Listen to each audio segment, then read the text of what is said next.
Dark equity. In November 2022, the internet broke. Not because of a war. Not because of a meme stock. But because a 30-year-old guy in a t-shirt who couldn't stop playing League of Legends somehow lost $11 billion that wasn't his. They called it a crypto hack. A market crash. An accident. It was none of those things. It was the fastest, dumbest, most arrogant heist in modern financial history. And the worst part? He was live queuing for Summoner's Rift while your grandmother's pension disappeared into a Bahamian penthouse. This isn't a story about crypto volatility. This is the story of how a gamer tried to speedrun the collapse of a $32 billion empire. And he won. Sam Bankman-Fried. SBF. The golden boy of the crypto apocalypse. He looked like a homeless tech wizard. Messy hair. Bare feet in a boardroom. He told Wall Street he was playing effective altruism, making billions to save the world from AI overlords. But here's the truth they didn't put on the Forbes cover.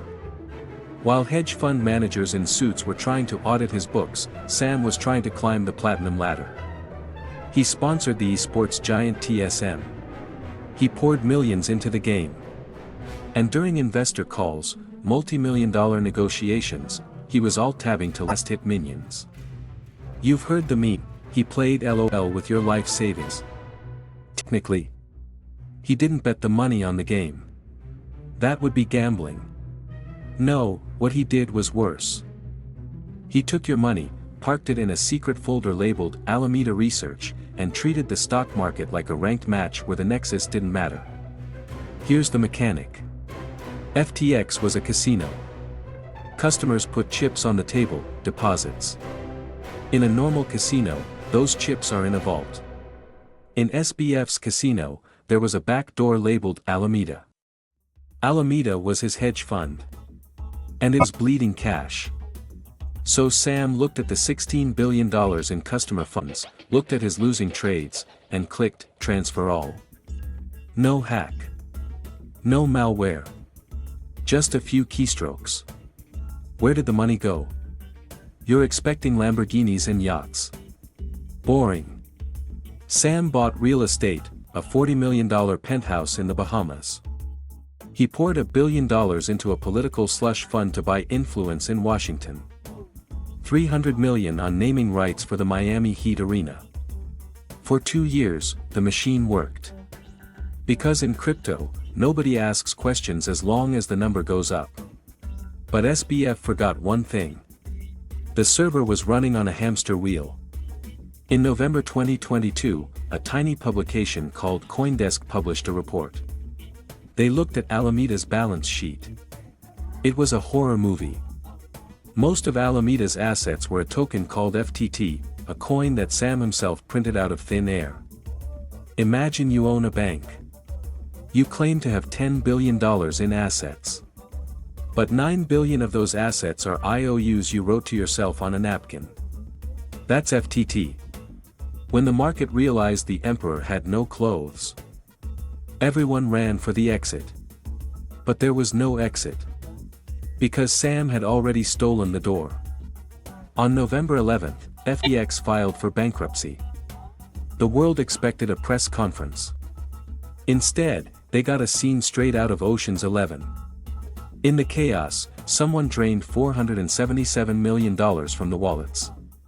The news called it the FTX hack. Let's be clear. That was a real hack. Some third-party thieves picked the corpse clean. But that's the tip of the iceberg. The real hack happened 2 years before the bankruptcy. The real hack was when Sam logged into the FTX admin panel, deleted the automatic risk engine, and gave Alameda a credit card with an infinite limit. $8.9 billion. Gone. Not spent on crypto trading. Spent on political donations to stop the IRS from looking at him. Spent on luxury condos. Spent on buying the naming rights to an arena so that nobody would ask why the lights were still on.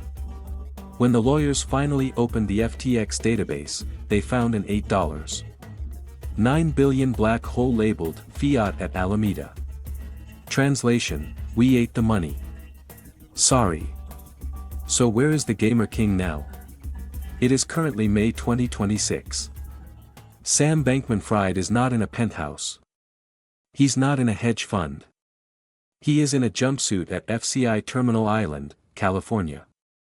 In 2024, the judge looked at the shattered lives of 1 million investors and sentenced SBF to 25 years in federal prison. He cried.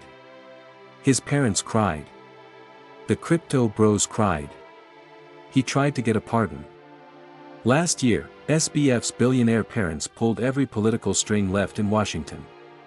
They went to President Trump, who, ironically, is now selling his own crypto meme coins. January 2026, Trump said no. No pardon. No clemency. April 2026, a judge rejected his desperate bid for a new trial. His projected release date? December 2044. He'll be 52 years old. The same age as a retired esports coach. But instead of coaching TSM, he'll be teaching accounting in the prison library. And the final irony? The boring people, the lawyers and accountants, actually saved the day. The FTX bankruptcy process has recovered so much money by suing everyone around Sam that most victims will get 98 to 118% of their money back. The fraud was massive. The pain was real. But the system, as broken as it is, did something rare. It actually fixed the mess. So what's the lesson here? The internet wanted a story about a brilliant villain, a crypto joker. But the reality is scarier. Sam Bankman-Fried wasn't a genius. He was a gambler with admin privileges. He didn't lose $11 billion because of a market crash. He lost it because he thought the rules didn't apply to him. He thought he could queue up for a ranked match while his empire burned, because he had good intentions. The "playing LOL with your life savings" line is a meme. It's hyperbolic. But like all good jokes, it's true. He wasn't playing a video game with your money. He was playing real life on God mode. And he learned the hard way that in the real world, there are no respawns.